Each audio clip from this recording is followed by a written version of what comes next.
to have far more influence than any other. இந்த மாதிரி சைவத்தை புகழ்ந்து பேசின அறிஞர் யார்? G.U. Pope. சுதர்த்த மேரி சொன்ன வளவர் கதையை எந்த காப்பியமாக வடிவமைச்சிருக்காங்க? ஆசிரியர் யார்? தேம்பாவணி எத்தனை பாடல்களை கொண்டது? Very good. 3615. 3 காண்டம், 36 படலம், 3315. 3, 36, 36, 15 ஞாபகத்துல வச்சுக்கோங்க. அடுத்தது, எலிமெண்டரி தமிழ் கிராமர் என்ற தமிழ் இலக்கணத்தை எழுதியவர் யார்? Very good. G.U. Pope. தத்துவ போதகரின் இயற்பெயர் யாது? Robert D Nobili. இளையான்குடியை இருப்பிடமாக கொண்டவர் யார்?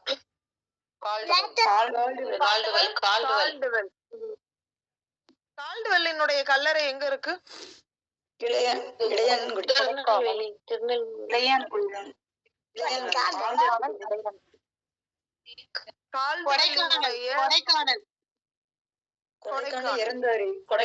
இறந்ததுதான் வந்துட்டு கொடைக்கானல். ஆனா அவரை வந்து அடக்கம் பெற்ற ஸ்தலம் அப்படின்னு எடுத்துக்கிட்டா இடையான்குடி. சாயர்புரத்துக்கு அடுத்து இருக்கக்கூடிய அந்த இடையான்குடி, அதுல ஒரு சர்ச்சே கட்டியிருக்காங்க இல்லையா? ஆமா, சர்ச்சே இருக்கு. அதுல ஒரு சர்ச்சாவே உருவாக்கி இருக்காங்க. சரி, இலக்கிய அந்த சைடுல இருக்கவங்களுக்கு எல்லாம் கண்டிப்பா தெரியும். திருநெல்வேலியில இருக்கக்கூடியவங்களுக்கு கண்டிப்பா தெரியும். இலக்கிய வேந்தர் என்று அழைக்கப்படக்கூடிய நபர் யார்? வேத விற்பன்னர். நித்திய ஜீவ சல்லாபம். தத்துவ போதகர். ஏன் தத்துவ போதகர்? நித்தமும் ஜீவன் எப்படி இன்பமாக இருக்கிறது அப்படின்னு தத்துவம் பேசுறாங்க. இப்படி இருந்தா ஜீவன்கள் நல்லபடியா வாழலாம் அப்படின்னு சொல்லிட்டு தத்துவம் பேசுறவங்க தான் சொல்லுவாங்க அப்படின்னு ஞாபகத்துல வச்சுக்கோங்க. அடுத்த கொஸ்டின், திராவிட மொழிகளின் ஒப்பிலக்கணம். மொழிகளின் ஒப்பிலக்கணம் எத்தனாவது வருஷம்? 1856. ஒப்பிலக்கணம் என்ற சொல்லை முதலில் பயன்படுத்தியவர்?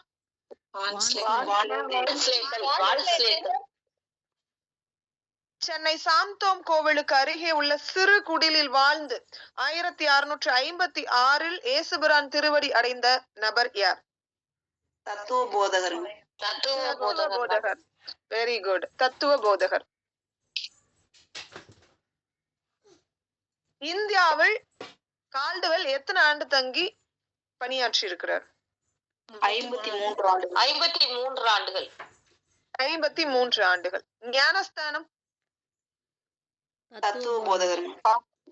கால்டுவெல் ஞான ஸ்நானம் அப்படின்னு சொல்லுவாங்க. சோ ஞானஸ்தானம்னு ஒரு சில புத்தகத்துல எல்லாம் கொடுத்திருக்காங்க. எப்படி வேணுமாலும் நீங்க பாத்துக்கோங்க. அடுத்தது, அரிசி என்பதன் சிதைவே ரைஸ் அப்படிங்கிற ஆங்கில சொல். இதே மாதிரி தொகையினுடைய சிதைவு ஹீப்ரு மொழியில இருக்கு. பைபிள்ல இருக்கக்கூடிய துகி கோழியினுடைய சிதைவு, சித்திய மொழியில காணப்படக்கூடிய கோரி, இதெல்லாமே வந்து அதற்கு எடுத்துக்காட்டா சொன்னவர் யார்? கால்டுவெல். வேர் சொற்களை வச்சுக்கிட்டு பிற மொழியில பயின்று வரக்கூடிய சொற்கள் எல்லாம் தமிழ் சொற்களினுடைய சிதைவு அப்படிங்கிற கருத்துக்கு வழிகோலி யார் அப்படின்னா நம்மளுடைய கால்டுவெல். ரொம்ப முக்கியமான நபர் இந்த கால்டுவெல். அடுத்தது, சந்தா சாஹிப்பிடம் திவானாக இருந்தவர்.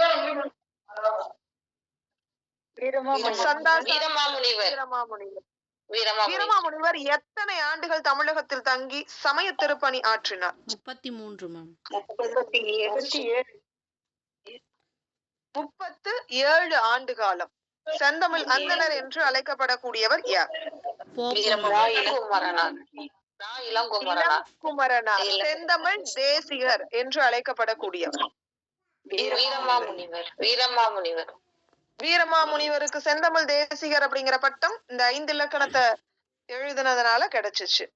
நீட்டல், சுழித்தல், குறில், மெய்க்கு இருபுள்ளி என்ற சூத்திரம் இடம்பெறக்கூடிய நூல் யாது? தொன்னூல் விளக்கம். தீப கவிராயரிடம் தமிழ் கற்றுணர்ந்த அறிஞர் யார்? வீரமாமுனிவர். வீரமாமுனிவர். ஜி.யு. போப் தமிழ் கற்ற அறிஞர் யார்? ராமானுஜ கவிராயர். ராமானுஜ கவிராயர். ராமானுஜ கவிராயர். இயேசுநாதரின் இதய ஒளி என்று அழைக்கப்படக்கூடிய நூல் எது? திருக்குறள். திருக்குறள். Very good. திருக்குறளை இயேசுநாதரின் இதய ஒளி என்று அழைத்தவர் யார்? G Pope. G U. Pope. 1880 England சென்று ஆக்ஸ்போர்ட் பல்கலைக்கழகத்தில் ICS மாணவர்களுக்கு தமிழும் தெலுங்கும் போதிக்கக்கூடிய ஆசிரியராக இருந்தவர் யார்? ஜி.யு. போப். சிவஞான போதத்தை ஆங்கிலத்தில் மொழிபெயர்த்தவர் யார்? ஜி.யு. காவிய பாங்கிலே சிந்தாமணிக்கு ஒப்பானதும் கற்பனை திறத்திலும் காவிய நலத்திலும் கம்பராமாயணத்தை ஒட்டியும் அமையக்கூடிய காப்பியம் யாது?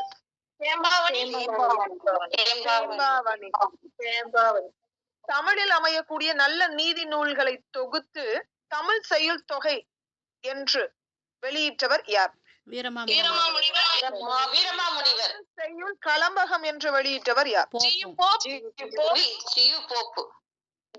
போப். ஞான தீபிகை யாருடைய நூல்?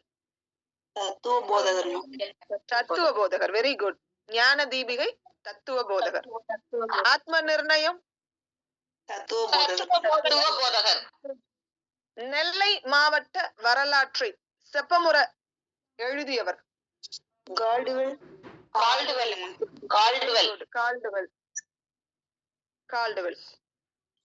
பைபிளை தமிழில் மொழிபெயர்த்தவர் அப்படின்னா அடுத்தது யாரு? சீகன் பால்கு. பைபிளை தமிழ்ல மொழிபெயர்த்த அந்த சீகன் பால்குவை பத்தி தான் நம்ம என்ன பண்ண போறோம், அடுத்ததா பார்க்க போறோம். அப்ப இது வரைக்கும் நம்ம பார்த்த இந்த வீரமாமுனிவரா இருக்கட்டும், ஜி.யு. போப்பா இருக்கட்டும், அதை தாண்டி கால்டுவெல், தத்துவ போதகர், 4 பேரை தான் படிச்சிருக்கீங்க. ஆனா 4 பேரை நல்லா தெளிவா படிச்சிருக்கீங்க. அடுத்ததான் நம்ம பார்க்கக்கூடியது சீகன் பால்கு. ஜெர்மன் நாட்டை சார்ந்தவர். 4ஆம் பிரெடரிக் மன்னன் விருப்பத்திற்கு இணங்க 1705 தமிழ்நாட்டிற்கு வந்தார். கேள்வி எப்படி வரும்? பிரெடரிக் மன்னனினுடைய விருப்பத்திற்கு இணங்க தமிழகத்திற்கு வந்த அறிஞர் யார் அப்படின்னு சொல்லி கேள்வி கேட்பாங்க. சீகன் பால்கு. சீகன் பால்கு எந்த நாட்டை சார்ந்தவர்? அடுத்த கேள்வி. சீகன் பால்கு எந்த நாட்டை சார்ந்தவர்? ஜெர்மன் நாட்டை சார்ந்தவர். அப்ப கால்டுவெல்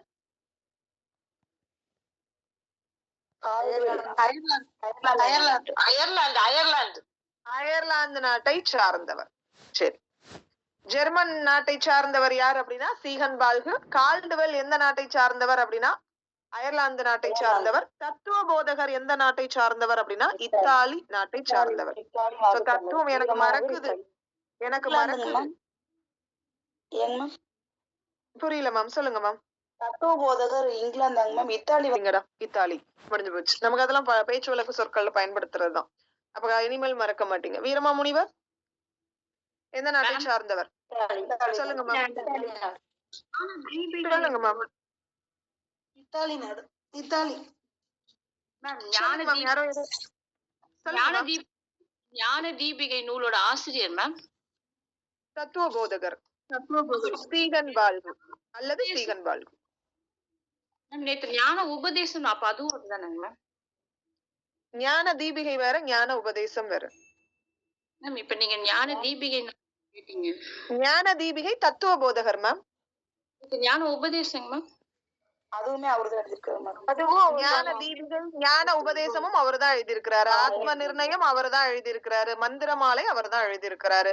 புனர்ஜென்ம ஆட்சேபம் இது எல்லாமே அவர்தான். நித்திய ஜீவன் சல்லாபம், தத்துவ கண்ணாடி, ஏசுநாதர் சரித்திரம் இதெல்லாமே அவர்தான் எழுதியிருக்கிறாரு. அதே மாதிரி தமிழ் போர்ச்சுகீசி அகராதி தத்துவ போதகர் எழுதியிருக்கிறாரு. வீரமாமுனிவரும் எழுதியிருக்கிறாரு. சரிங்களா? Okay ma'am. இப்ப சீகன் பால்கு ஜெர்மன் நாட்டை சார்ந்தவர். அதாவது 4ஆம் பிரெடரிக் மன்னனினுடைய விருப்பத்திற்கு இணங்க தமிழகத்திற்கு வந்த ஆண்டு 1705 தமிழகத்திற்கு வந்திருக்கிறார். இதுல 4 கேள்வி கேட்கலாம். திருப்பி போட்டு கேட்டா எப்படினாலும் கேள்வி கேட்கலாம். தஞ்சைக்கு அடுத்து இருக்கக்கூடிய தரங்கம்பாடியில எல்லப்பா அப்படிங்கிற ஒரு நபர்கிட்ட தமிழ் படிச்சார். சுப்ரதீப கவிராயரிடம் தமிழ் கற்றவர் ஜி.யு. போப் யாரிடம் தமிழ் கற்றார்? ராமானுஜ கவிராயர். இதெல்லாம் ரொம்ப முக்கியம். ஸ்டில் கடைசி வரைக்கும் இந்த பாடம் முடியிற வரைக்கும் கேட்டு கேட்டு மனப்பாடம் பண்ண வச்சிருவேன். எத்தனை வாட்டி கேட்கறேன்னா அத்தனை வாட்டி பதில் சொன்னீங்கன்னா ஆட்டோமேட்டிக்கா அது போய் மைண்ட்ல ஸ்டோரேஜ் ஆகும். சீகன் பால்கு எல்லப்பா. தரங்கம்பாடியில, தஞ்சைக்கு அடுத்து இருக்கக்கூடிய தரங்கம்பாடியில எல்லப்பா என்பவரிடம் தமிழ் கற்றார். சீசனுக்கு எல் விளையும் அப்படின்னு ஞாபகத்துல வச்சுக்கோங்க.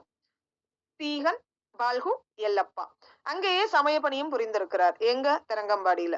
தரங்கையில ஒரு அச்சுக்கூடத்தையும் அதற்கு உதவியாக காகித தொழிற்சாலை ஒன்றையும் நிறுவியிருக்கிறாரு. தரங்கம்பாடியில அச்சுக்கூடத்தையும் காகித தொழிற்சாலையும் நிறுவியவர் யார் அப்படின்னு கேட்டா சீகன் பால்கு. இது எல்லாத்துக்கும் நமக்கு தெரிஞ்ச கேள்விதான். அப்ப இதன் மூலமாக கிறிஸ்துவ சமய உண்மைகளை அச்சடித்து வெளியிட்ட தருவாயில பண்டிதர்களிடையே முடங்கி கிடந்த அந்த தமிழை பாமரரிடமும் பரப்பிய பெருமை இந்த சீகன் பால்கு கிட்ட போய் சேர்ந்தது. அப்ப பைபிளை தமிழில் மொழிபெயர்த்தவர், இந்த கேள்வி ரொம்ப முக்கியம். இதுல இருந்துதான் நான் ஆரம்பிச்சிருக்கேன். இதை எதை படிச்சாலும் படிக்கலனாலும் பைபிளை தமிழில் மொழிபெயர்த்தவர் யார் அப்படிங்கிற கேள்வி இங்க பாருங்க, நான் உங்களுக்கு முக்கியம்னு கூட போட்டு கொடுத்திருக்கேன். தமிழ் லத்தீன் ஒப்பிலக்கணமும் தமிழ் லத்தீன் அகராதியும் இவருடைய படைப்புகளாக இருக்கு. ஐரோப்பா போயிட்டு அருந்தமிழை மறவாது இருக்க, கூடவே வந்துட்டு ஐரோப்பா போகக்கூடிய தருவாயில தமிழ்ல மறக்காம இருக்கணும் அப்படிங்கறதுக்காக வேண்டி மலையப்பா. ஒரே நிமிஷமா.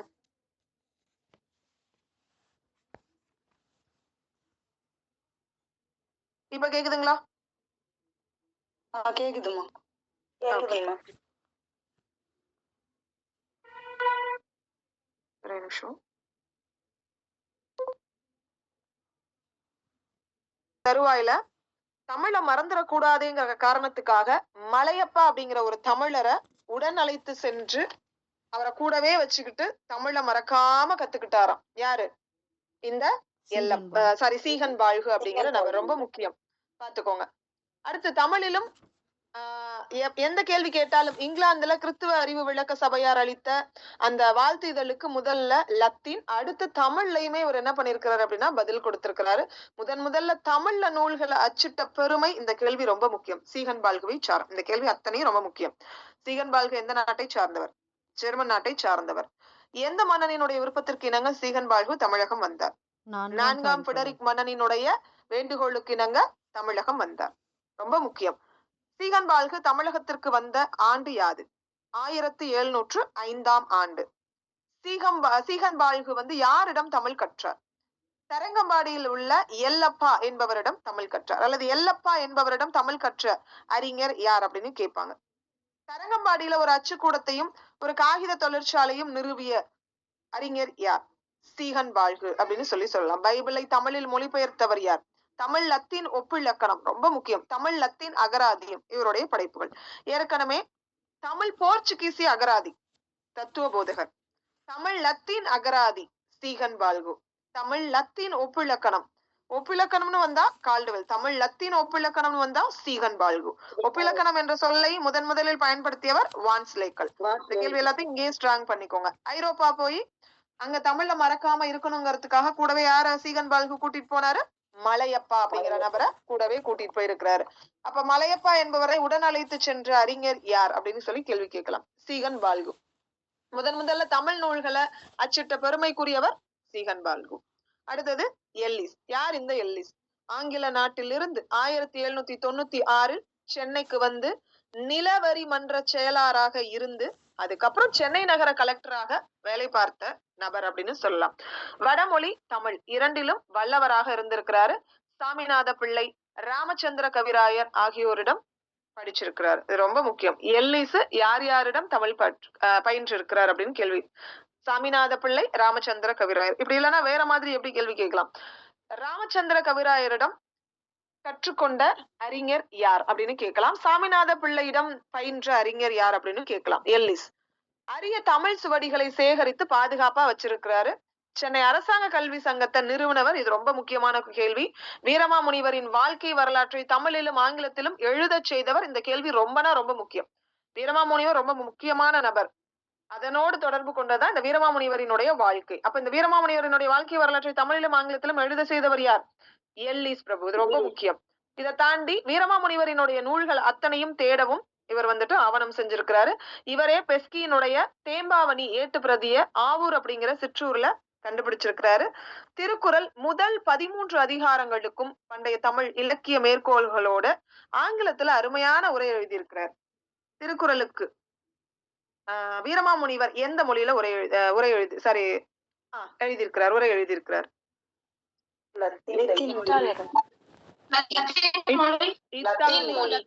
ஆங்கிலம், லத்தீன் மொழி.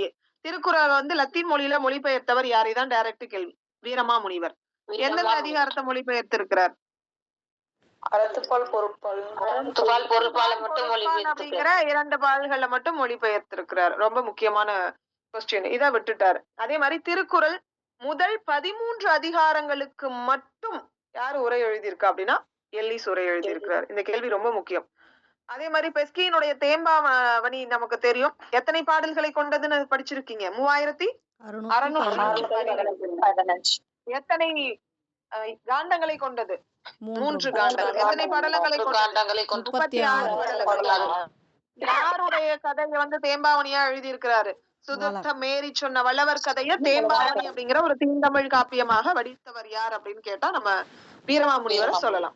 அந்த வீரமாமுனிவரினுடைய வாழ்க்கை வரலாற்றை தமிழிலும் ஆங்கிலத்திலும் எழுத செஞ்சிருக்கிறாரு. அந்த தேம்பாவணி ஏட்டு பிரதிய ஆவூர்ல கண்டுபிடிச்சிருக்கிறாரு. திருக்குறள்ல முதல் 13 அதிகாரங்களுக்கும் பண்டைய தமிழ் இலக்கிய மேற்கோள்களோட ஆங்கிலத்துல அருமையான உரை எழுதியிருக்கிறாரு. சென்னை பல்கலைக்கழகம் இதை வந்து வெளியீடும் செஞ்சிருக்காங்க. இவர் இறக்கக்கூடிய தருவாயில நிறைய சுவடிகள் இருந்திருக்கு. அதோடைய அருமை தெரியாத அந்த கலெக்டருடைய பெற்றையின் சமையல்காரன் என்ன பண்ணிருக்கிறாரு அப்படின்னா வந்துட்டு நிறைய மாசம் அந்த ஓலைச்சுவடிகள்லாம் வச்சு அடுப்பு எரிச்சிருந்திருக்கிறார். அதோடைய அருமை புரியாம அந்த அளவுக்கு பல மாதங்கள் வந்து அடுப்பு எரிக்க பயன்படுத்தி இருக்கிறாருன்னா எந்த அளவுக்கு அவர் ஓலைச்சுவடிகளை கண்டுபிடிச்சு அவர் சேகரிச்சு வச்சிருக்கிறாரு. அது எவ்வளவு பெரிய அருமை வாய்ந்த ஒரு செயல் அப்படின்னு சொல்லலாம். சரி, அப்ப எல்லிஸ் ஆங்கில நாட்டிலிருந்து சென்னைக்கு வந்த ஆண்டு அயர் நாட்டை சார்ந்தவர். ரொம்ப முக்கியமான வினா. ஜெர்மன் நாட்டவர். போப் ஐயரினுடைய தொண்டுக்கு முன்னோடியாக இருந்திருக்கிறாரு. அவரால போற்றப்பட்ட நபர். போப் ஜியு போப்பிற்கு முன்னோடி யாருன்னு கேள்வி கேட்கலாம். டைரக்ட் கொஸ்டின் தான் எதுவுமே. அப்ப ரானியஸ் ஜெர்மன் நாட்டை சார்ந்தவர். போப் ஐயரினுடைய தொண்டுக்கு முன்னோடியாக இருந்தவர் ரானியஸ். வீரமாமுனிவருக்கு முன்னோடி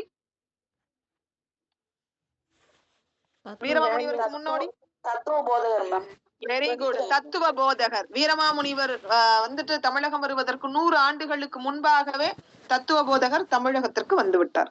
அதனாலதான் முதல் தமிழ் உரைநடை நூலை எழுதிய பெருமைக்கு உரியவர் இந்த தத்துவ போதகர் தான் அப்படின்னு நம்ம சொல்லலாம். வீரமாமுனிவருக்கு முன்னாடியே ஒரு அந்த வேலையை செய்ய ஆரம்பிச்சிட்டாரு.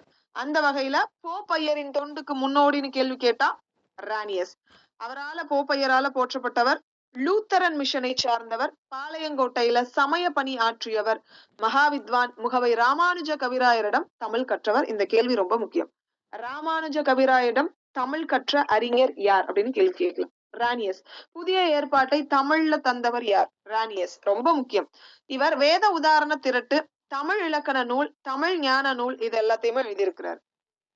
புதிய ஏற்பாட்டை தமிழில் தந்தவர் யார்? உங்களுக்கு தெரியும், பைபிள்ல உள்ள புதிய ஏற்பாட்டை ரானியஸ் தான் நமக்கு கொடுத்திருக்கிறாரு தமிழ்ல. அதே மாதிரி பைபிள்ல தமிழ்ல மொழிபெயர்த்தவர் யார்? பைபிளை தமிழில் மொழிபெயர்த்தவர் சீகன் பால்கு. அதே மாதிரி புதிய ஏற்பாட்டை தமிழ்ல தந்தவர் யார் அப்படின்னா வந்துட்டு ரேனியஸ். இவர் வேத உதாரண திரட்டு அதை மட்டும் ஞாபகத்துல வச்சுக்கோங்க. வேத விற்பனர் யார்? Very good. கால்டுவெல். வேதத்தை சாம அதர்வனம் வேணுமான்னு கால் பண்ணி கேக்குறாங்கன்னு ஞாபகத்துல வச்சுக்கோ சொன்னேன். அப்ப வேத விற்பனர் கால்டுவெல். வேத உதாரண திரட்டு அப்படின்னு எடுத்துக்கிட்டா ரானியஸ். உதாரண திரட்டு அப்படின்னு எடுத்துக்கிட்டாலே ரானியஸ் அப்படின்னு சொல்லி ஞாபகத்துல வச்சுக்கோங்க. தமிழ் இலக்கண நூல், தமிழ் ஞான நூல் இதெல்லாம் எழுதி இருக்கிறாரு. தமிழ் இலக்கண நூல் அப்படின்னு எடுத்துக்கிட்டாலே தொன்னூல் விளக்கம் முதலாவதாக. அதுக்கப்புறம் தொன்னூல் விளக்கம் எழுதுனது யாரு? Veeramamunivar. Elementary Tamil grammar G U Pope. Elementary Tamil grammar எழுதுனது யாரு? G U Pope. அந்த வகையில இவர் என்ன இலக்கண நூல் எழுதி இருக்கிறாரு? தமிழ் இலக்கண நூல், தமிழ் ஞான நூல் இதெல்லாம் எழுதியிருக்கிறார். லாசரஸ் இவரு ரொம்ப முக்கியமான நபர். மாணவர்கள் நலன் கருதி நன்னூல ஆங்கிலத்துல மொழிபெயர்த்தவர். இந்த கேள்வி ரொம்ப முக்கியமான கேள்வி. திருக்குறள் முழுவதும் இவரால ஆங்கிலத்துல மொழிபெயர்க்கப்பட்டது. அப்ப திருக்குறள் அறத்துப்பால் பொருட்பால லத்தீன் மொழியில மொழிபெயர்த்தவர் வீரமாமுனிவர். திருக்குறளை இயேசுநாதரினுடைய இதய ஒளி. அதுக்கப்புறம் வேற என்ன கேள்வி சொல்லியிருக்காங்க? யார் இத சொன்னது? இயேசுநாதரின் இதய ஒளி மலை உபதேசத்தின் எதிரொலின்னு சொன்னது யாரு? திருக்குறள்ல உள்ள முதல் 13 அதிகாரங்களுக்கு மட்டும் உரை எழுதினவர் எல்லீஸ். அந்த வகையில திருக்குறள் முழுவதும் ஆங்கிலத்துல மொழிபெயர்க்கப்பட்டது யாரால்னு கேள்வி கேட்பாங்க. லாசரஸ். முழுவதையும் ஆங்கிலத்துல எழுதுனதுனால திருக்குறள் லாஸ் ஆயிடுச்சு அப்படின்னு ஞாபகத்துல வச்சுக்கோங்க. அப்படின்னா ஆட்டோமேட்டிக்கா உங்களுக்கு என்ன பண்ணிரும்? ஞாபகத்துக்கு வந்துரும். புரியுதுங்களா? சரி, அடுத்த கேள்வி. 10,000த்திற்கும் மேற்பட்ட பழமொழிகளை திரட்டி the dictionary of Tamil proverbs அப்படின்னு சொல்லி வெளியிட்டிருக்கிறாரு. The dictionary of Tamil proverbs. Tamil அகராதி துறையில இந்த தமிழ் ப்ராவர்ப்ஸ்க்கு ஒரு தனி இடமும் உண்டு அப்படின்னு சொல்றாங்க. லாசரஸ் மாணவர்கள் நலன் கருதி நன்னூல் ஆங்கிலத்துல மொழிபெயர்த்திருக்கிறாரு. நன்னூல தமிழுக்காக தான் நன்னூல் தொல்காப்பியத்தை அடியொற்றி எழுதப்பட்டது அப்படின்னு உங்களுக்கு தெரியும். இருந்தாலும் ஆங்கிலத்துல அது எழுதி இருக்கிறதுனால நன்னூலுக்கு ஒரு பெரும் இழப்பாயிடுச்சு. அப்ப மாணவர்கள் நலன் கருதி நன்னூலை ஆங்கிலத்துல மொழிபெயர்த்தவர்னாலே லாஸ் ஆயிடுச்சு லாசரஸ். திருக்குறள் முழுவதும் ஆங்கிலத்தில் மொழிபெயர்ப்பு லாசரஸ். திருக்குறள் முழுக்க ஆங்கிலத்துல எழுதி எல்லாத்தையும் லாஸ் பண்ண வச்சுட்டாங்க. பழமொழி 10,000த்திற்கும் மேற்பட்ட பழமொழி பேசியே என் பிசினஸையே லாஸ் ஆக்கிட்டாங்க. அப்ப Lazarus. The dictionary of Tamil proverbs ரொம்ப முக்கியம். அடுத்தது இந்த அகராதி பேசினா கண்டிப்பா வந்துட்டு லாஸ் ஆயிடும். அப்ப அகராதி துறையில தனி ஒரு இடம் யாருக்கு உண்டு அப்படின்னா லாசரஸ் எழுதின இந்த டிக்ஷனரி ஆஃப் தமிழ் ப்ராவர்ப்ஸ்க்கு உண்டு. இதை தாண்டி நிறைய மேலை நாட்டவர்கள் சிறிய ஆனா சிறந்த பணியை செஞ்சிருக்காங்க. திருக்குறளை ட்ரால் அப்படிங்கிறவரு ஜெர்மனியிலும், ஏரியல் லேமி லேசர் இருவரும் என்ன பண்ணிருக்காங்க அப்படின்னா பிரெஞ்சு மொழியிலும். நமக்கு வந்துட்டு இதெல்லாம் தேவிரால டைரக்டாவே கொடுத்திருப்பாங்க. திருக்குறளை ஜெர்மன் மொழியில மொழிபெயர்த்தவர் யார்? ட்ரால். அதே மாதிரி பிரெஞ்சு மொழியில மொழிபெயர்த்தவர் யார்? ஏரியல் அப்படின்னு கொடுத்திருப்பாங்க. அது திருக்குறள்ங்கிற பகுதியிலே உங்களுக்கு கொடுத்திருப்பாங்க. ஏரியல் இந்த இடத்துல லேமி லேசர் 2 பேரும் சேர்ந்து பிரெஞ்சுல மொழிபெயர்த்திருக்கிறாங்க.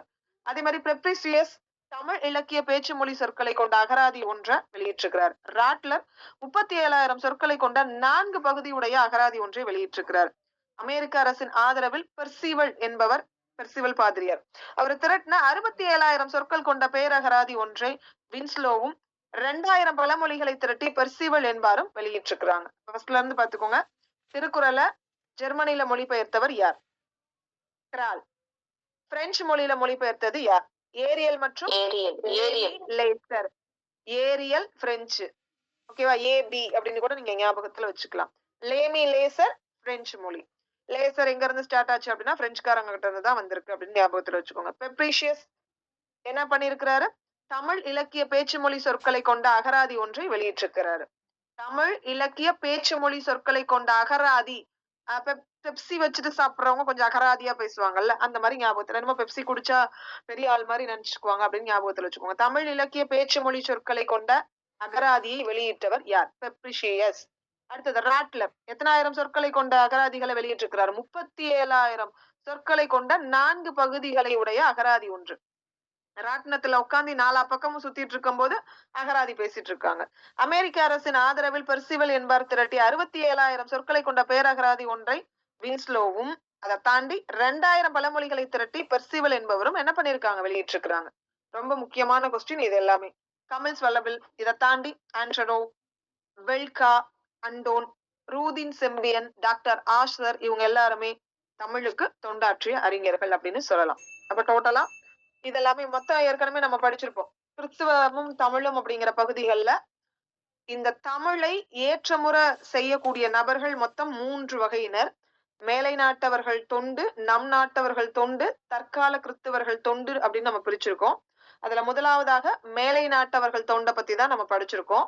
மேலை நாட்டவர்கள் அப்படின்னு எடுத்துக்கிட்டா வீரமாமுனிவரை பத்தி படிச்சோம், ஜியு போப்பை பத்தி படிச்சோம், கால்டுவெல்ல பத்தி படிச்சோம், தத்துவ போதகர் ஸ்டீகன் பால்கு, எல்லிஸ், ரானியஸ், லாசரஸ் இவங்களை பத்தி எல்லாம் நம்ம படிச்சிருக்கோம். இப்ப ஒரு சின்ன ரீகால், கேள்வி கேட்கிற பதில் சொல்லுங்க. அடுத்த கான்செப்டுக்குள்ளார நம்ம போய்க்கலாம். வினாயன் 1. தமிழ் இலக்கண நூல் யார் எழுதினது? தமிழ் இலக்கண நூல் எழுதின அறிஞர் யார்? ரானியஸ். தமிழ் இலக்கணம். தமிழ் இலக்கணம்னாலே நமக்கு ரொம்ப பிடிக்கலாற்றிய பைந்தமிழ் தொண்டை இனி வரக்கூடிய பகுதியில பார்க்க போறோம். இதுல முதலாவதாக வேதநாயகம் பிள்ளை அப்படிங்கிற நபரை பார்ப்போம். யார் இந்த வேதநாயகம் பிள்ளை? ரொம்ப முக்கியமான மாயூரம் வேதநாயகம் பிள்ளை. அதாவது முதல்ல நாவல் எழுதி பெருமை பெற்ற நபர். நம்ம விஜய் ஆண்டனியினுடைய தாத்தா, கொள்ளு தாத்தா, முப்பாட்டனார் அப்படின்னு சொல்லுவாங்க இல்லையா? அவரை பத்தி தான் இனிமேல் நம்ம படிக்க போறோம். சரி, வேதநாயகம் பிள்ளை தமிழக கிறிஸ்துவ தொண்டர்கள்ல தலைமையானவர். திருச்சிராப்பள்ளிக்கு பக்கத்துல இருக்கக்கூடிய குளத்தூர் அப்படிங்கிற ஊர் தான் இவருடைய சொந்த ஊர். முன்ஷி பதவி. இவருடைய பிரதாப முதலியார் சரித்திரம் இவருக்கு ஒரு பெரிய புகழை ஏற்படுத்தி கொடுத்திருக்கு. தமிழ்ல தோன்றிய முதல் நாவல். புதிய இலக்கிய படைப்பாளருக்கு இது ஒரு வழிகாட்டி அப்படின்னு சொல்லலாம். கிறிஸ்துவராக இருந்தாலும் சமரச சன்மார்க்கம். எந்த சமயத்தையும் பெருசா வந்துட்டு உயர்ந்தது தாழ்ந்ததுன்னு சொல்ல மாட்டாரு, கடிந்து பேச மாட்டார். இதனால இவர் யாத்தது சர்வ சமய சமரச கீர்த்தனை. இந்த கேள்வி ரொம்ப முக்கியம். இவருடைய நீதி நூல் எளிமையும் இனிமையும் வாய்ந்தது. நீதிநெறி விளக்கம் குமரகுருபரர், நீதி நூல் வேதநாயகம் பிள்ளை. இல்லைங்களா? பெண்ணின் பெருமை பேசக்கூடியது பெண்மதி மாலை எழுதியிருக்கிறார். சுகுண சுந்தரியும் அதே மாதிரி தேவமாதா அந்தாதி, திருவருள் அந்தாதி, திருவருள் மாலை, பெரியநாயகி அம்மாள் பதிகம், சத்திய வேத கீர்த்தனை, இந்த மாதிரி நூல்களை எழுதியிருக்கிறாரு. சிறந்த பல தனிப்பாடல்களும் எழுதியிருக்கிறார். மொத்தம் 16 நூல்கள் எழுதியிருக்கிறார். செய்யுள், உரைநடை ஆகியவற்றில் எளிமையும் தெளிவும் கொண்டு எழுதி பாரதிக்கு முன்னோடியாக இருந்திருக்கிறார். நற்றமிழில் நகைச்சுவை நிரம்ப செய்த பெருமைக்குரியவர் யாருன்னு கேட்கலாம். தமிழிசைக்கு உயிர் ஊட்டிய பெருமை யாருக்கு உண்டுன்னு கேட்கலாம். தமிழ் நாவல் துறைக்கு வித்திட்ட சிறப்பு யாரை சாரும்னு கேட்கலாம். தமிழ் நாவலின் தந்தை என்று போற்றப்படக்கூடியவர் யாருன்னு கேட்கலாம். இதுல இருந்து என்ன கேள்வி வேணும்னாலும் கேட்கலாம், அத்தனையும் பொருந்தும். ஆனா இதெல்லாம் நமக்கு வந்துட்டு கேட்க மாட்டாங்க அப்படின்னு நம்ம கடந்து போயிருவோம். இதெல்லாம் கேள்வியுமே ரொம்ப முக்கியமான கேள்வி, பார்த்துக்கோங்க. அடுத்தது கிருஷ்ணன் பிள்ளை. கிருஷ்ணன் பிள்ளை பத்தி உங்களுக்கு தெரியும். கிறிஸ்துவ கம்பர் அப்படின்னு அழைக்கப்படக்கூடியவர். திருநெல்வேலி ரெட்டியார்பட்டியில வைணவ வேளாளர் திருநெல்வேலி ரெட்டியார்பட்டியில் வைணவ வேளாளர் மரபுல தோன்றி ஒரு வைணவரா தான் இருந்திருக்கிறாரு. அதுக்கப்புறம் என்னவா மாறி இருக்கிறாரு? கிறிஸ்துவராக மாறி இருக்கிறாரு.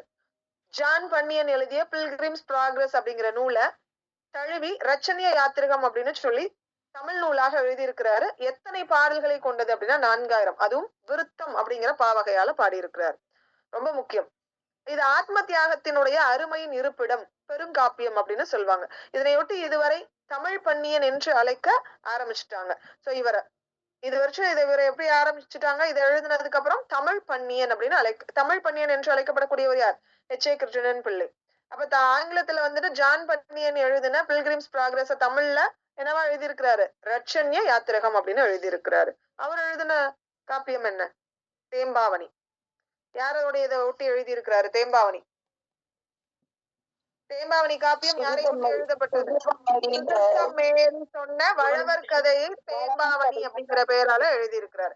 இவர் ஜான் பன்னியன் எழுதிய பில்கிரிம்ஸ் ப்ராக்ரஸ் அப்படிங்கிற நூலை ரட்சண்ய யாத்திரகம் அப்படின்னு தமிழ் படுத்தி இருக்கிறாரு. இது மொத்தம் 4000 விருத்தங்கள். இந்த கேள்வி ரொம்ப முக்கியம்.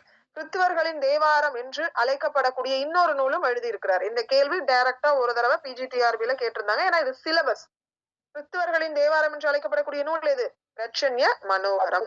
இந்த ரெண்டிலும் திவ்ய பிரபந்தத்தினுடைய மனம் காணப்படுகிறது. தாய்மானவர் போன்றவர்களினுடைய சாயல், கம்பரினுடைய நயம், அதை தாண்டி தேவார துடிப்பு, இதெல்லாமே இந்த நூல்ல பார்க்கலாம். ரட்சண்ய குரல், ரட்சண்ய சமய நிர்ணயம், இதெல்லாமே இவர் எழுதுனதுதான். அப்ப ரட்சண்யன்னு ஆரம்பிச்சாலே யாருதான்? கிருஷ்ணன் பிள்ளை தான். உடனே வந்துட்டு கிறிஸ்துவர்களின் தேவாரம் என்று அழைக்கப்படக்கூடிய நூல் யாதுன்னு கேட்டா நம்ம என்ன பெருவாரியாக முதலாவதாக ஆட்சியில போடுவோம்? ரட்சண்ய யாத்திரிகம் அப்படின்னு நம்ம போட்டுருவோம். ரட்சண்ய மனோகரம் தான் ரொம்ப முக்கியம். அந்த இடத்துல ஸ்பாட்ல ஃபர்ஸ்ட் இதெல்லாம் நம்ம படிக்கல, டைரக்டா போய் நம்ம எக்ஸாம் எழுதிட்டு வரோம் அப்படின்னா நம்மளுடைய ஃபர்ஸ்ட் ஆப்ஷன் என்னவா இருக்கும்? இது மட்டும்தான் இருக்கும். கண்டிப்பா ஃபர்ஸ்ட் ஆப்ஷன் ரட்சண்ய யாத்திரகம் தான் நம்ம போடுவோம். ரட்சண்ய மனோகரத்தை நம்ம சூஸ் பண்ண மாட்டோம். இதெல்லாம் ஸ்கூல் புக். TNPSC ஸ்டூடெண்ட் ஈஸியா அதுக்கெல்லாம் என்ன பண்ணிடுறான்? ஆன்சர் பண்ணிடுறோம். அதுக்கப்புறம் வேதநாயக சாஸ்திரி. இவர் ரொம்ப முக்கியம். திருநெல்வேலியிலேயே பிறந்து தஞ்சையிலேயே சமய செந்தமிழ் பணிபுரிந்த நபர் இவர். இவர் இயற்றிய பெத்தலகேம் குறவஞ்சி ஏசுநாதரை பாற்றுடை தலைவராக கொண்டு பாடப்பட்ட நூல். ரொம்ப முக்கியமான கேள்வி. இதனையொட்டி எழுந்தது சென்னை பட்டின பிரவேசம். இந்த ரெண்டையுமே நாடக வகை அப்படின்னு சொல்லுவாங்க. ரொம்ப முக்கியமான கேள்வி இது அத்தனையுமே. ஒரே விஷயம். செந்தமிழ் ஆற்றியவர் பெத்தலகேம் குறவஞ்சி இவர் எழுதினது. ஏசுநாதரை பாற்றுடை தலைவராக கொண்டு இவர் எழுதின நூல் தான் பெத்தலகேம் குறவஞ்சி. இந்த நூலை ஒட்டி எழுந்த நூல் இது சென்னை பட்டண பிரவேசம். இந்த ரெண்டையுமே நாடக வகையை சார்ந்தது அப்படின்னு சொல்லுவாங்க. ஏற்றப்பாட்டின் வாயிலாக ஞானத்தை ஊட்ட இவர் பாடினது ஞான தக்ஷன் நாடகம் அப்படிங்கிற நாடகம். ஞான கும்மி, ஆதி ஆனந்தம், பராபரன் மாலை, பேரின்ப காதல், ஜபமாலை, ஞான உலா, வண்ண சமுத்திரம், தியான புழம்பல், அறிவானந்தம், ஆரணாதிந்தம், இந்த மாதிரி 11 நூல்களை அவர் எழுதியிருக்கிறார். சரபோஜி மன்னரால ஆதரிக்கப்பட்டவர், இசை புழமை வாய்ந்தவர். இந்த கேள்வி எல்லாமே ரொம்ப முக்கியமான கேள்வி.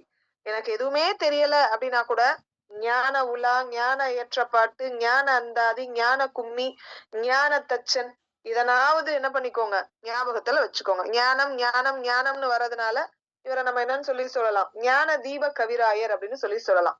இவர் வேதநாயக சாஸ்திரியிலேயே எந்த ஊரை சார்ந்தவர்? திருநெல்வேலியில பிறந்து தஞ்சாவூர்ல சமய பணியாற்றி இருக்கிறாரு இல்லையா? அதனால இவரை நம்ம என்னன்னு சொல்லலாம்?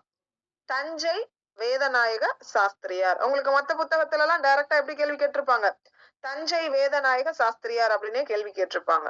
ஓகேவா, டைரக்ட் கேள்விதான். சென்னை பட்டின பிரவேசம் வேதநாயக சாஸ்திரி. சோ வேதா என்றாலே பயம், ஒரு படத்துல கேள்விப்பட்டிருக்கீங்களா? வேதா ஞானம், எனக்கு இப்பதான் ஒரு ஞானம் பிறந்திருக்கு அப்படின்னு அந்த ஹீரோ கிட்ட பேசுவான். அந்த அந்த வேதநாயகத்தையும் நீங்க ஞாபகத்துல வச்சுக்கோங்க. அப்ப ஞானம், ஞான ஏற்றப்பாட்டு, ஞான உலா, ஞான அந்தாதி, ஞான கும்மினி, ஞானம்னு வந்தாலே நம்ம வேதாதான். ஞான தீப கவிராயர்னாலுமே நம்ம வேதநாயக சாஸ்திரியார். இவர் கிறிஸ்துவத்தை தவிர வேறு தெய்வங்களை பாடாதவர் அப்படின்னு சொல்லலாம். ரொம்ப முக்கியமான கேள்வி இது, பாத்துக்கோங்க. இதை தாண்டி வேற என்ன எழுதியிருக்கிறாரு? பெத்தலகேம் குறவஞ்சியை பாடியிருக்கிறாரு. குறவஞ்சி நூல்கள்ல இந்த குறவஞ்சி நூல் ரொம்ப முக்கியமான நூல். கிறிஸ்துவ தமிழ் தொண்டர்கள்ல இந்த 3 நபர்கள் தான் தலைமையானவர்கள். இவர்களை தாண்டி நிறைய நபர்கள் இருக்கிறாங்க. வீரமாமுனிவர் காலத்தவரான அந்தோணி குட்டி அண்ணாவியார் இயேசு மீது எண்ணறிய பல பாடல்களை பாடியிருக்கிறார். வீரமாமுனிவர் காலத்தை சார்ந்தவர் தான், ஆனா அவருடைய பேர் என்ன? அந்தோணி குட்டி அண்ணாவியார் அப்படிங்கிற நபர். இன்பகவி கச்சேரி முதலியார் குறவஞ்சி நாடகத்தை எழுதியிருக்கிறாரு. இன்பகவி கச்சேரி முதலியார் அப்படிங்கிறவர் குறவஞ்சி நாடகத்தை எழுதியிருக்கிறாரு. இதெல்லாம் வேற வேற இடத்துல எங்கேயுமே கொடுக்கல, இந்த புத்தகத்துல மட்டும்தான் அதை கொடுத்திருக்காங்க. முத்துச்சாமி பிள்ளை, ஊர் புதுச்சேரி, எல்லிஸ் துறை ஏற்படுத்தி அந்த சென்னை கல்வி சங்க தலைவராக இருந்திருக்கிறார். எல்லிஸ் துறை யாரும் ஞாபகத்துல இருக்க? ஆங்கிலத்துல இருந்து சென்னைக்கு வந்து நிலவரி மன்ற செயலாளராக இருந்து அதுக்கப்புறம் பாத்தீங்கன்னா சென்னை நகர கலெக்டராக வேலை பார்த்துட்டு இருந்தாரு இல்லையா? அவர்கிட்ட வேலை பார்த்த நபர் தான் யாரு? முத்துச்சாமி. இப்ப கலெக்டர் எல்லிஸ், முத்துச்சாமி உங்களுக்கு தெரியும், சரத்குமார், அவர் வந்துட்டு என்ன பண்ணிருப்பாரு? போலீஸா இருப்பாரு. அப்ப அவர்கிட்ட வேலை பார்த்தவர். அப்ப முத்துச்சாமி பிள்ளை எல்லிஸ் துறை ஏற்படுத்தி அந்த சென்னை கல்வி சங்கத்தின் தலைவராக இருந்திருக்கிறார். இவர்தான் அந்த ஏட்டுச்சுவடிகள்லாம் போய் என்ன பண்ணிருக்கிறாரு? திரட்டிட்டு வர சொல்லி இருக்கிறாரு இல்லையா? அந்த மாதிரி திரட்டிட்டு வரக்கூடிய வேலையை யார் பார்த்திருக்கா? முத்துச்சாமி. ஆணையிட்டவர் யார்? எல்லிஸ். சென்னை அதாவது அந்த அரிய தமிழ் சுவடிகளை சேகரித்து பாதுகாத்தவர் யார் அப்படின்னு கேள்வி கேட்டா எல்லிஸ். அதெல்லாம் திரட்டி கொண்டுட்டு வந்து இவர்கிட்ட கொடுத்தவர் யாரு? முத்துச்சாமி. கேள்வி ரொம்ப முக்கியமான கொஸ்டின். இதெல்லாமே தேவிரால தனித்துவமாகவே உங்களுக்கு கொடுத்திருப்பாங்க. இதை படிச்சுட்டு அதை படிக்கும் போது இன்னும் உங்களுக்கு எளிமையாதான் இருக்கும்.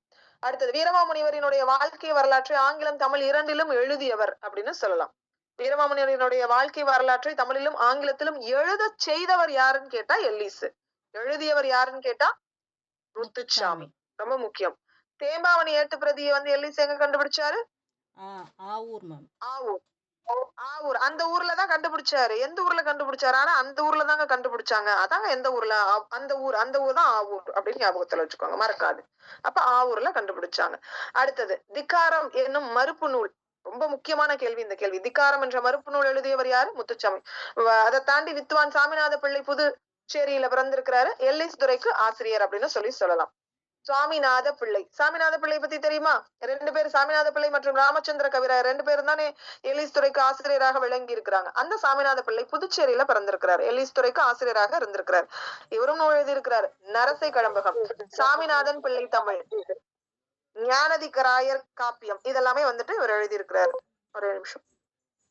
அதை தாண்டி மாணிக்க வாசகர் போற்றின உடனே மாணிக்க வாசகரா? ரட்சண்ய யாத்திரகம் பாடின இந்த H.A. கிருஷ்ணன் பிள்ளை. போற்றி திரு அகவல். ஓகேவா? கிருஷ்ணனை போற்றி பாடியிருக்காங்க அப்படின்னு ஞாபகத்துல வச்சுக்கோங்க. மத்தபடி ரட்சண்யம்னு ஆரம்பிச்சாலே நீங்க கண்டிப்பா ஆன்சர் பண்ணிருவீங்க. இந்த போற்றின்னு வந்தாலே நீங்க வந்துட்டு சைவத்துக்கோ வைணவத்துக்கோ போயிருவீங்கன்னு நினைச்சேன். ஆனா சைவத்துல டைரக்டா யார சொல்லிட்டீங்க? ஞானிக்க வாசகர் சொல்லிவிட்டீங்க. வேலை முடிஞ்சு போச்சு. அடுத்தது, வீரமாமுனிவரினுடைய நூல்களை திரட்டி தொகுத்தவர் யார்?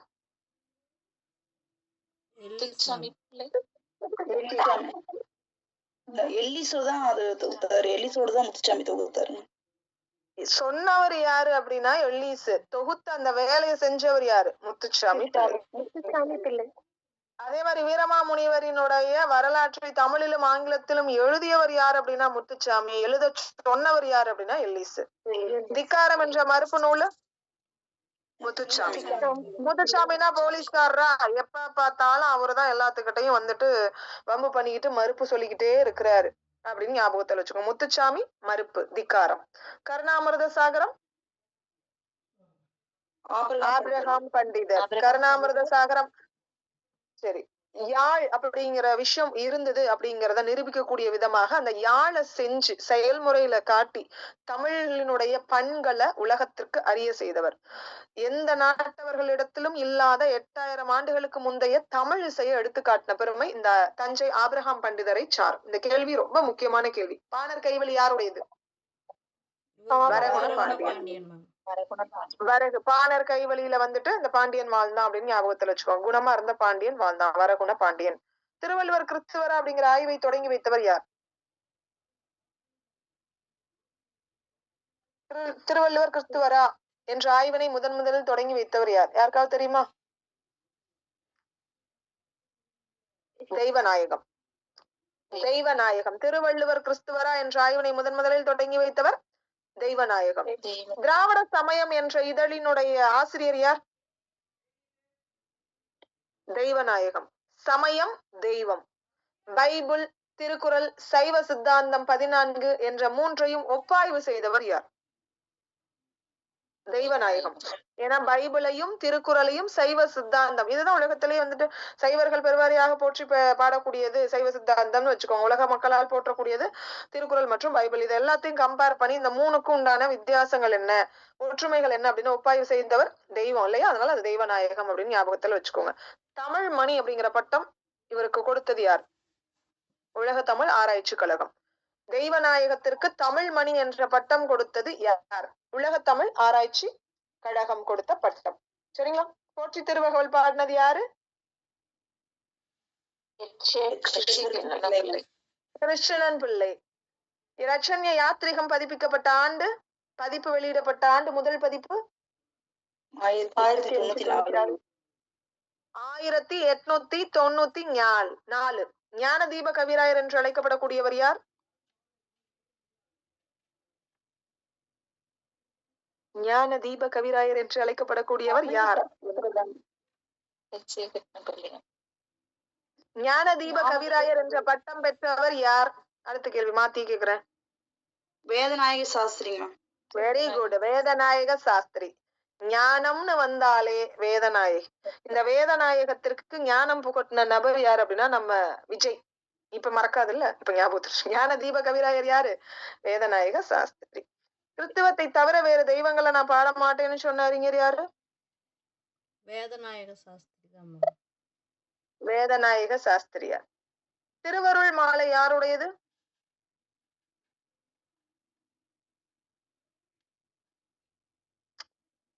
திருவருள் மாலை யாருடையது? வேதநாயகம் பிள்ளை. வேதநாயகம் பிள்ளை. வேதநாயகம் பிள்ளை. திரு அருள் அப்படின்னு எடுத்துக்கிட்டா வேதம் ஓதுனா நமக்கு என்ன பண்ணும் அப்படின்னா திருவருள் கிடைக்கும். சோ 2வதா இருக்கக்கூடியது வேதநாயக சாஸ்திரியார். முதல்ல இருக்கிறது வேதநாயகம் பிள்ளை. எல்லாம் ஒண்ணுதான். ஆனா இவரை நம்ம டிஃபரெண்ட் பிரிச்சு பார்க்கணும் அப்படின்னா தஞ்சை வேதநாயகம் பிள்ளை சாஸ்திரியார்னு இவரை ஞாபகத்துல வச்சுக்கோங்க. அவரை வேதநாயகம் பிள்ளை. இவரை பார்க்கும் பொழுது நம்ம அந்த விஜய் படத்தோடைய வில்லனா ஞாபகத்துல வச்சுக்கோங்க. வேதநாயகம் பிள்ளை ஞாபகத்துல வச்சுக்கும் போது நம்ம அந்த இசையமைப்பாளருடைய தாத்தாவா ஞாபகத்துல வச்சுக்கோங்க. எந்த இசையமைப்பாளருடைய தாத்தா? விஜய் ஆண்டனியா. சோ அவருடைய தாத்தாவா ஞாபகத்துல வச்சுக்கோங்க. திருவருள் அந்தாதி அப்படின்னாலே திருவருள்னாலே வேதநாயகம் பிள்ளை. சரி, அடுத்த கேள்வி. தமிழ் பேரகராதி எழுதியவர் யார்? தமிழ் பேரகராதி லாசரஸ். வேற பழமொழி அகராதி தான் லாசரஸ். தமிழ் பேரகராதி யார்? சாந்தலர். சாந்தலர் தமிழ் பேரகராதி. ரொம்ப அகராதியா பேசலாம் ஒரு பொண்ணு. ஆனா ஓரளவு அகராதியா பேசலாம். ஓவர் அகராதியா பேசினா எப்படி என்ன பண்ண முடியும்? ஒண்ணும் பண்ண முடியாது. இந்த பொண்ணு வந்து ஓவர் அகராதியா பேசுது. யாரு? சாந்தி. யாராவது இருக்கீங்களா? சரி, சாந்தலர். சோ தமிழ் பேரகராதி சாந்தலர். தமிழ் ஆங்கில அகராதி.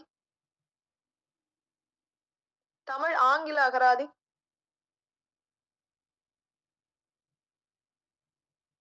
யார் எழுதியிருக்கான்னு யாராவது சொல்ல முடியுமா? வின்ஸ்லோ. தமிழ் ஆங்கில அகராதி எழுதினது யாரு? வின்ஸ்லோ.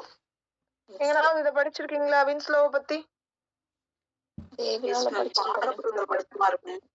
பாட புத்தகத்துல மட்டும்தான் படிச்சீங்களா வின்ஸ்லோவா? 2000 பழமொழி மேம். இங்கேயும் படிச்சிருக்கீங்க. வின்ஸ்லோ. இன்னும் சிலர் அப்படிங்கிற வகையில வெரி குட். 2000 பழமொழிகளை திரட்டி பெர்சிவல் அப்படிங்கிறவரும், அதை தாண்டி இந்த அமெரிக்க அரசின் ஆதரவில் பெர்சிவல் என்பார் திரட்டி அந்த 67,000 சொற்களை கொண்ட பேர் அகராதி ஒன்றை வின்ஸ்லோன்னு படிச்சிருப்பீங்க. அதனாலதான் அந்த கேள்வி இந்த இடத்துல கேட்டிருக்கேன்.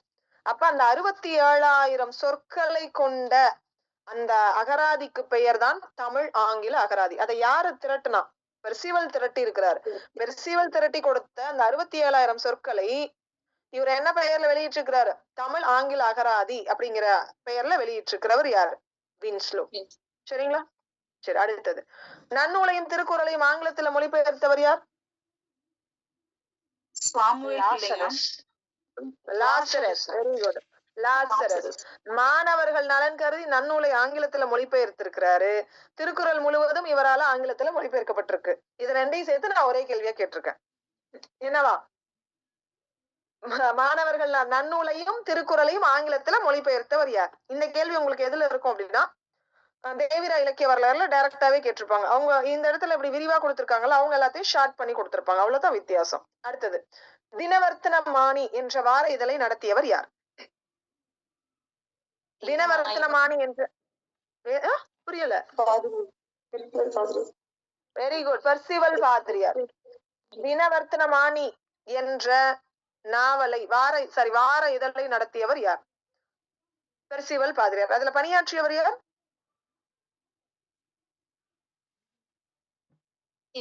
அதுல வேலை பார்த்தவர் யார்? சி.வை. தாமோதரனார். Very good. தினவர்த்தனமானி அப்படிங்கிறது வார இதழ். எந்த இதழ்னு கேட்கலாம். வார இதழ். இதெல்லாம் வந்து இதழில் உங்களுக்கு கேட்கலாம்.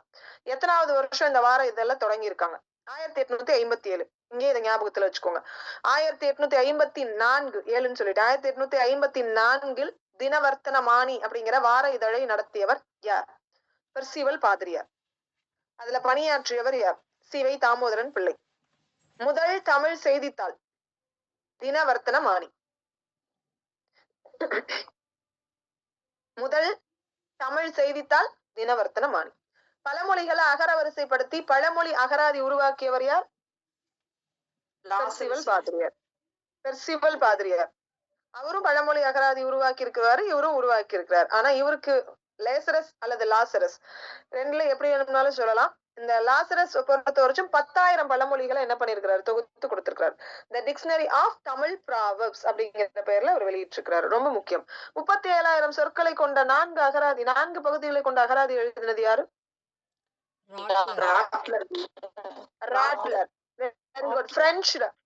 பிரெஞ்சு மொழியில திருக்குறளை மொழிபெயர்த்தது யார்? ஏரியல்.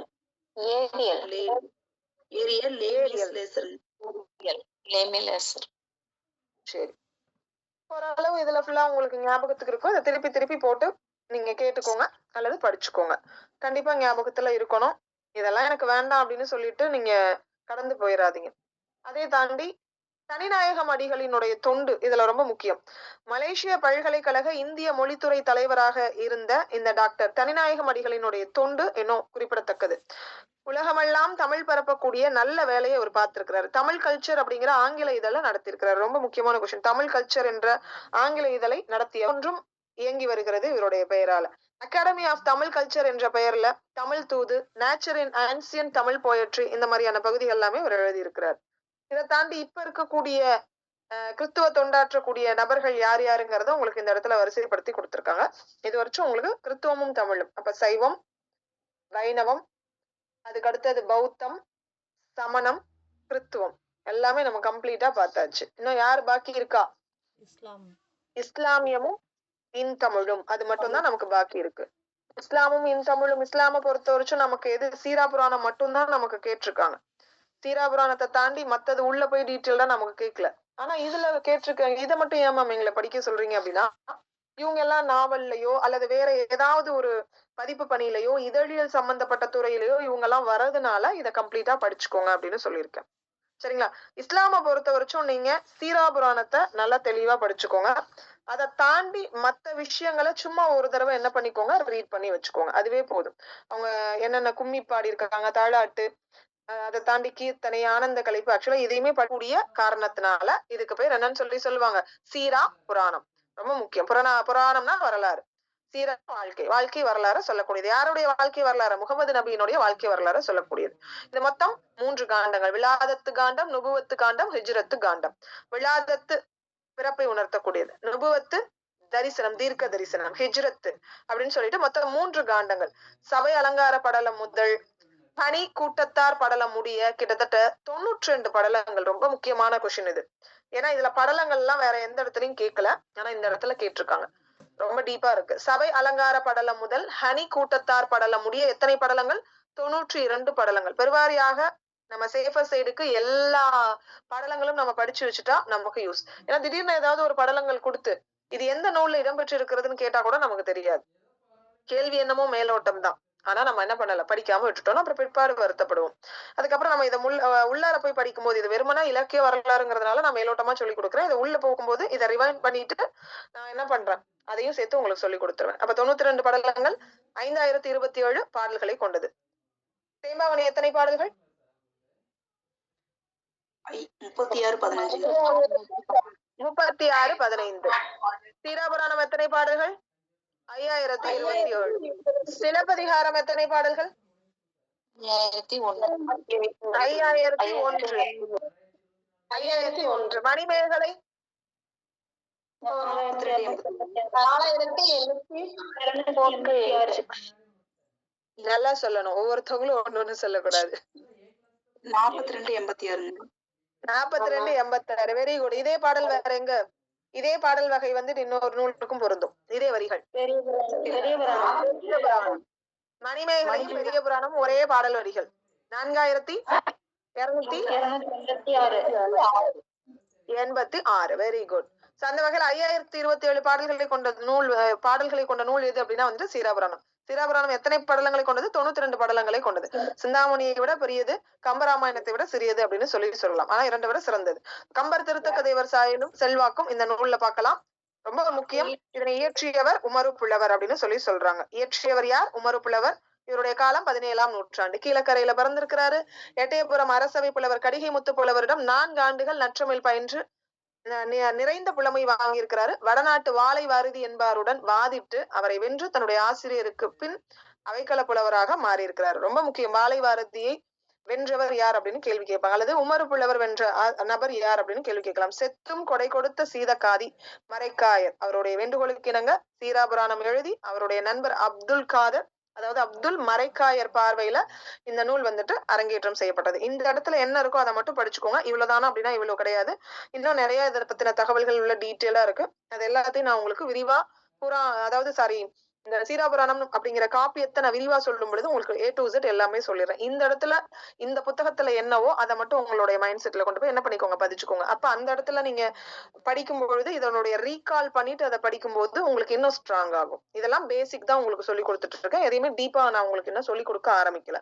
அப்ப இதோட உங்களுக்கு இஸ்லாமும் இன் தமிழும் உங்களுக்கு கம்ப்ளீட் ஆகுது. இதுல படிக்கிற அளவுக்கு வேற எதுவும் இல்ல.